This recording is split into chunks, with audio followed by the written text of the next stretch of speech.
You ask Tiger to solve. This deals with linear equations with one unknown. The final result is x equals 48.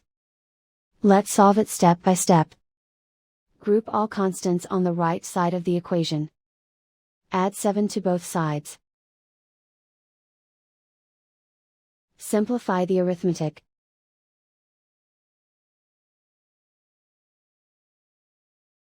Isolate the x. Multiply both sides by 3. Group like terms. Multiply the coefficients. Simplify the fraction. Simplify the arithmetic. And so the final result is x equals 48.